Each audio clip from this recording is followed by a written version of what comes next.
오늘 하나님께서 우리에게 주시는 말씀 함께 보도록 하겠습니다. 구약 성경 창세기 우리 12장 10절로 20절까지의 말씀, 구약 성경 창세기 12장 10절로 20절까지의 말씀을 우리 함께 한 목소리로 합독하도록 하겠습니다. 우리 10절부터 함께 읽습니다. 시작.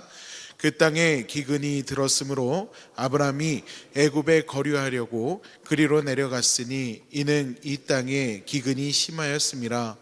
그가 애굽에 가까이 이르렀을 때에 그의 아내 사레에게 말하되 내가 알기에 그대는 아리따운 여인이라.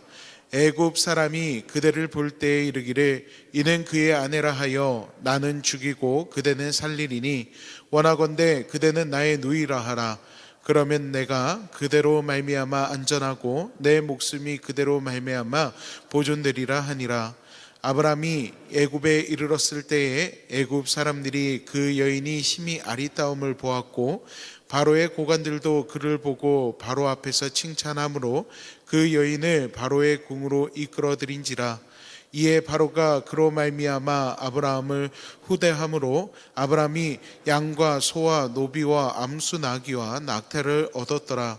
여호와께서 아브라함의 아내 사레로 그 집에 큰 재앙을 내리신지라. 바로가 아브라함을 불러서 이르되 내가 어찌하여 나에게 이렇게 행하였느냐? 내가 어찌하여 그를 내 아내라고 내게 말하지 아니하였느냐? 내가 어찌 그를 누이라 하여 내가 그를 데려다가 아내로 삼게 하였느냐? 내 아내가 여기 있으니 이제 데려가라 하고 바로가 사람들에게 그의 일을 명하매 그들이 그와 함께 그의 아내와 그의 모든 소유를 보내었더라. 아멘. 이 새벽 이 기도의 자리를 지키며 주님 앞에 예배를 드리는 우리 믿음의 성도님들의 삶 속에 이 시간 하나님이 주시는 은혜와 역사와 또한 기도의 응답이 함께하는 그 놀라운 은혜가 있기를 간절히 축원합니다. 오늘 특별히 우리 오늘 함께 말씀을 나눌 때요, 예상과 다른 현실을 마주했을 때 우리가 무엇을 우선을 해야 되는지 그 답을 찾아갈 수 있는 저와 여러분이 되기를 간절히 소망합니다. 지난주 월요일 날 우리가 이제 함께 나눴던 말씀 혹시 기억하실까요? 네, 우리 지난주 월요일에요, 저하고 같이 이제 그 75세의 그 안정적인 삶 가운데 있던 이 아브라함이 그 기반을 버려두고 하나님의 말씀, 즉 여호와의 말씀을 따라서 순종해서 가나안 땅으로 들어가는 내용에 대해서 함께 말씀을 나눴습니다. 그런데 오늘 이어서 나오는 말씀을 보면은요, 우리가 생각했던 거하고 또 어떻게 보면은 아브라함이 생각했던 거하고 조금 다른 현실의 내용이 기록이 되어 있어요. 분명 아브라함은 하나님의 말씀을 따라서 고향과 친척과 아버지 집을 떠나가게 되거든요. 근데 오늘 말씀 10절 말씀을 보면은요, 뭐라고 되어 있느냐? 그 땅에 기근이 있었다라고 이야기하는 것을 볼 수가 있습니다. 하나님의 말씀에 순종해서 약속의 땅으로 들어갔으면 그 땅에 기근이 아니라 하나님의 은혜가 있고 하나님의 축복이 있고 그 땅이 정말로 풍성한 땅이 되어야 하는데, 오히려 그가 마주했던 현실은 전혀 예상하지 못했던 기근이 찾아온 현실을 볼 수가 있다라는 것입니다. 이 성경을 보면은요, 이와 비슷한 모습을 가지고 있는 성경의 내용들이 종종 등장을 합니다. 그 중에 대표적인 게요, 어떻게 보면 다윗의 이야기인 것 같아요. 여러분, 우리가 사무엘상 이야기를 읽어보면은요, 하나님께서 사무엘 선지자에게 명하셔서 이새의 집으로 가라고 이야기하지 않습니까? 그리고 그곳에 있는 다윗에게 기름 붓는 모습을 볼 수가 있습니다.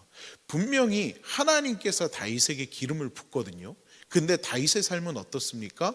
이제 이스라엘의 두 번째 왕으로서 그 왕의 가도를 달리는 것이 아니라 사울을 피해서 도망다니는 삶을 살아가는 것을 볼 수가 있습니다.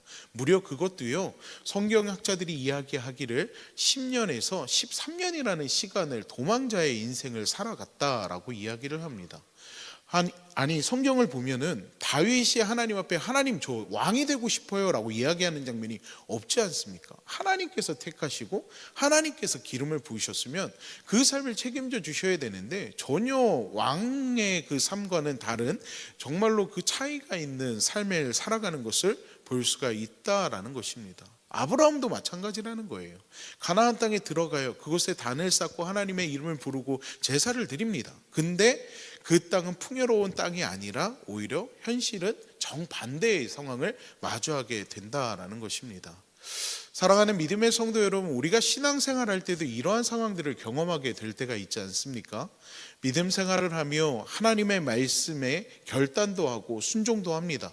그런데 기대했던 변화나 문제 해결이 아니라 또 다른 현실의 문제들이 우리 앞에 놓여져 있고 그것을 마주하게 될 때가 있다라는 것입니다.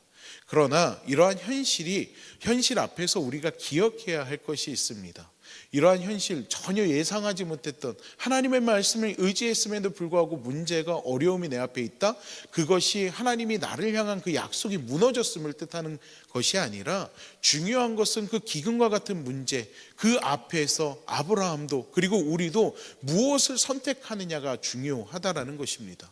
본문으로 돌아가서요, 아브라함은요 이 기근과 같은 그 현실 앞에서 그가 택한 선택은요 애굽으로 내려가는 것이었습니다. 어떻게 보면은 이 아브라함이 선택한 이 애굽으로 향하는 그 걸음은요 정말로 현실적인 대안일 수밖에 없습니다. 왜냐, 여러분 4대 문명이라는 이야기 들어보셨죠?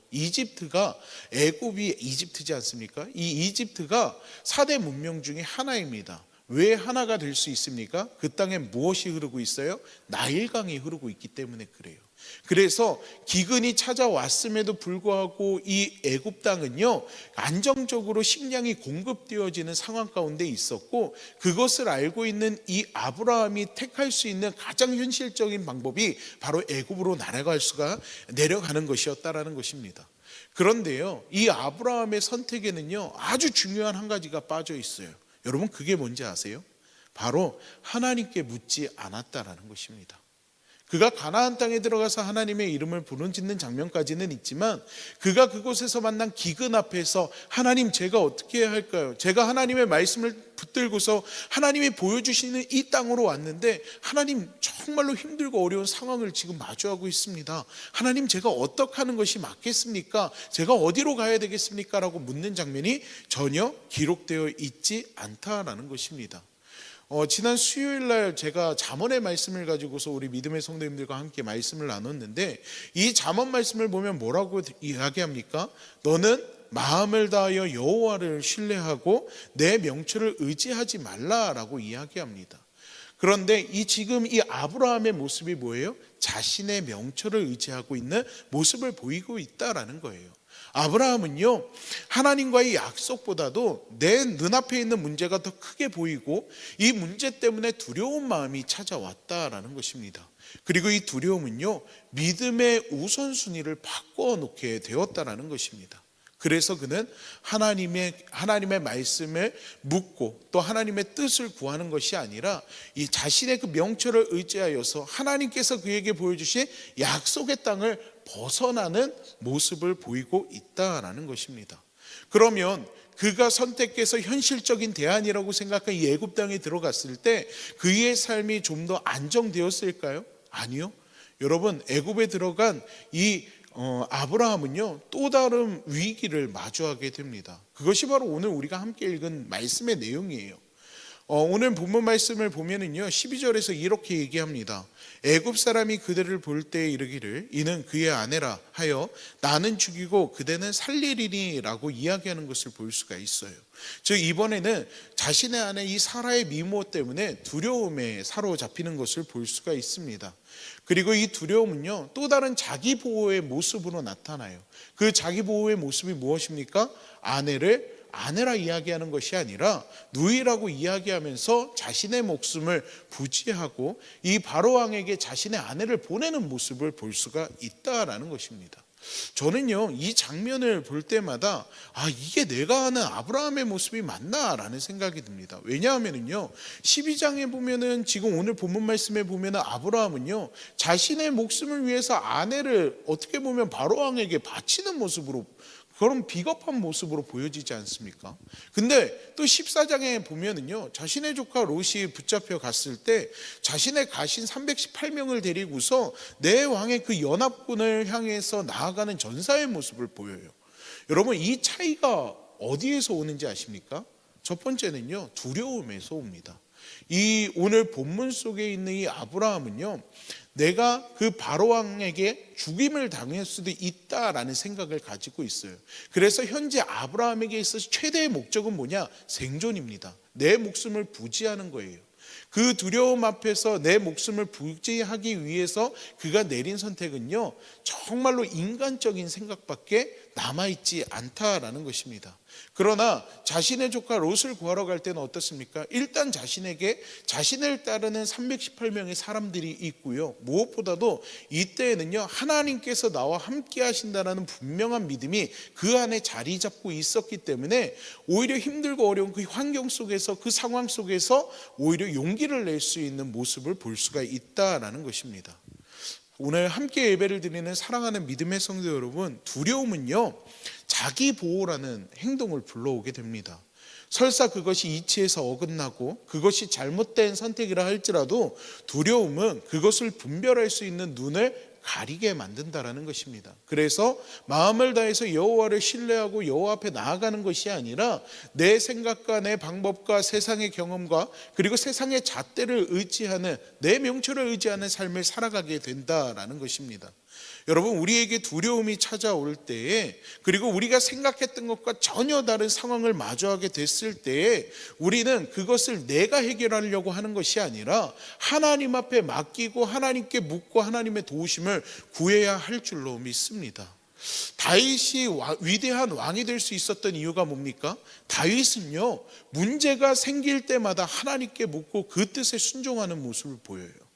예를 들면 이런 거죠. 여러분, 다윗은요, 목숨의 경각에 닥쳤을 때에도요, 하나님께 묻는 모습을 보입니다. 대표적인 게 사무엘상 30장에 있어요. 이 아말렉 사람들이요, 시글락에 들어와서 다윗을 따르는 자들의 아내와 자녀들을 사로잡아가는 사건이 벌어지게 됩니다. 이때 이 다윗을 따르는 사람들이 슬픔에 휩싸여 가지고 어떤 모습을 보이느냐? 돌을 들어서 다윗을 돌로 치려고 해요. 목숨의 경강에 당하는 그런 상황이 벌어지게 된 겁니다. 그때요, 다윗은요, 무엇을 합니까? 하나님께 묻습니다. 그래서 이렇게 묻는 장면이 기록되어 있어요. 내가 이 군대를 추격하면 따라잡겠나이까 하니 여호와께서 그에게 대답하되 그를 쫓아가라. 내가 반드시 따라잡고 도로 찾으리라. 자신이 죽을 수 있는 상황 가운데서 다윗은 하나님께 묻습니다. 자신의 정말 위기 가운데 있는 상황 가운데서 하나님 앞에 어떻게 하면 좋겠습니까? 라고 하나님 앞에 내어 맡기는 모습을 볼 수가 있다라는 것입니다. 여러분, 두려움은요, 사람을 계산하게 만들고요, 이 계산은요, 인간적인 잣대를 기준해서 그 답을 도출하게끔 만들게 된다라는 것입니다. 그리고 이것은 하나님의 뜻과 분명 다른 결과를 만들어낸다라는 것을 우리는 기억해야 합니다. 오늘 본문의 말씀은요, 아브라함이 이렇게 실패했다라는 것을 이야기하는 것이 아닙니다. 하나님께서 개입하심을 통해서 이 일이 어떻게 해결되는지에 대해서 말씀하고 있습니다. 하나님은요, 사라를 지키시고 바로의 집에 재앙을 내리시며 아브라함이 그 상황 가운데서 건져내시는 것을 볼 수가 있습니다. 아브라함의 계산과 지혜로는 문제를 해결할 수 없었지만 하나님이 직접적으로 그 상황 가운데 개입했을 때 하나님께서는 그 신실함을 통해서 모든 것을 바로잡는 것을 우리에게 보여주고 있다라는 것입니다. 사랑하는 믿음의 성도 여러분, 믿음이란 기근이 없는 삶을 뜻하는 것이 아닙니다. 믿음의 삶이란 두려움이 없는 삶도 아닙니다. 믿음의 삶이란 두려움이 찾아와도 그 두려움에 따라 결정하지 않는 삶을 이야기합니다. 예수님도요, 이 땅 가운데 왔을 때 우리에게 두려움이 없는 삶에 대해서 이야기하지 않아요. 오히려 뭐라고 얘기합니까? 두려워하지 말고 믿기만 하라라고 분명하게 말씀하신다라는 것입니다. 이 말씀은요, 두려움을 부정하라는 것이 아니라 두려움 위에 우리의 믿음을 세우라고 분명하게 말씀하고 있다라는 것입니다. 성경에 기록되어 있는 수많은 기적과 이적도요, 항상 이 믿음 위에서 시작되는 것을 우리는 알 수가 있습니다. 홍해 앞에서 모세가 지팡이를 든 것도, 그리고 여리고성 앞에서 사람들이 침묵하면서 그 성을 도는 것도, 그리고 병자들이 예수님 앞에 나오는 것도 먼저 분명한 그들 안에 믿음이 있었고 그 믿음을 통해서 기적과 역사가 일어나는 것을 우리는 볼 수가 있다라는 것입니다. 우리에게도요, 우리 삶 가운데 하나님께서 약속하신 그 약속의 땅에 그 자리들이 있습니다. 분명 하나님의 뜻이라고 믿고 선택한 자리임에도 불구하고 기근과 같은 현실이 우리 앞에 놓여지게 될 때가 있다라는 것입니다. 그때 우리는 선택해야 됩니다. 무엇을 선택해야 합니까? 두려움을 따라서 계산하고 움직일 것인가? 내 명철을 의지할 것인가? 아니면 하나님을 신뢰하면서 기다리며 하나님 앞에 모든 것을 내어 맡길 것인가? 우리는 선택해야 됩니다. 여러분, 믿음은요, 빠른 해결이 아니라 방향을 어디에다가 두고 가느냐가 믿음이라는 것입니다. 그 선택 속에서 우리는요, 비로소 하나님의 역사를 경험할 수가 있다라는 것입니다. 오늘 이 새벽 약속의 땅에서도 기근을 허락하시는 하나님 앞에서 두려움이 아니라 믿음을 선택할 수 있는 저와 여러분이 되기를 간절히 소망합니다. 여러분의 믿음을 기근 위에, 문제 위에, 두려움 위에 분명하게 세우고, 그리고 하나님의 역사를 맛보며 하나님께서 이 일을 행하셨다라는 것을 증명하고 증거할 수 있는 여러분이 되기를 간절히 소망합니다. 그리고 이 시간 특별히 주님의 이름을 부르짖으며 예수님의 그 이름을 붙들고 나아가는 여러분의 삶 가운데 그 하나님의 분명하신 역사가 함께 하기를 간절히 축원합니다. 우리 이 시간 기도하도록 하겠습니다.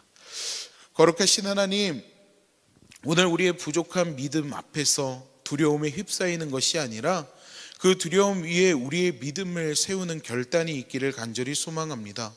눈앞에 보여지는 현실과 그리고 눈앞에 보여지는 문제 앞에서 우리가 흔들리고 쓰러지고 넘어지고 좌절하고 그리고 그 두려움 가운데에서 믿음과 신앙의 우선순위가 바뀌어지는 것이 아니라 오히려 그 모든 상황을 주관하시고 그 신실한 심 속에서 모든 것을 바로잡아 가실 주님을 분명하게 믿고 그 믿음을 가지고서 하나님 앞에 구하고 찾고 두드릴 수 있는 모습들이 오늘 함께 예배를 드리는 우리 믿음의 성도들의 모든 삶의 자리 가운데 있게 하여 주시옵소서. 특별히 이 새벽 주님 앞에 예수 그리스도의 그 이름을 붙들고 주님 앞에 기도하며 간구하며 나아가는 그 기도의 제목들을 주님께서 들어주시고 그 기도의 제목 속에 돕는 하나님의 손길을 그리고 우리의 생각과 방법을 뛰어넘는 하나님의 역사를 더하여 주시사 그 두려움 가운데에서 역사하시는 하나님의 은혜를 경험케 하여 주시고 하나님이 하셨다라는 믿음의 고백이 우리의 입술 가운데서 증거되고 또 감사의 제목으로서 찬양이 될 수 있도록 주님 도와주시옵소서. 이 시간 주님 앞에 귀한 예물을 드리는 손길들이 있습니다. 주님의 은혜로 금식을 작정했습니다. 잘 마칠 수 있도록 도와주시고 예수님 응답하여 주옵소서. 1,000번째 예물로 1,000번째 예물로 또 하나님 앞에 예물 드림으로 가정예배 예물로 드리는 이 예물을 주님께서 기억하여 주시고 하나님께서 기쁨으로 받아주시며 이 예물 가운데 있는 마음의 소원대로 하나님께서 응답하시고 또 하나님께서 돕는 손길이 되어 주시옵소서. 오늘 함께 예배를 드리는 우리 믿음의 성도들에게도 하나님께서 동일한 은혜를 더하여 주시고 특별히 이 새벽이 그 하나님의 역사를 마주하는 시간이 되게 하여 주시옵소서. 주님께서 함께해 주실 것을 간절히 믿고 소망하며 예수님의 이름으로 기도하옵나이다. 아멘.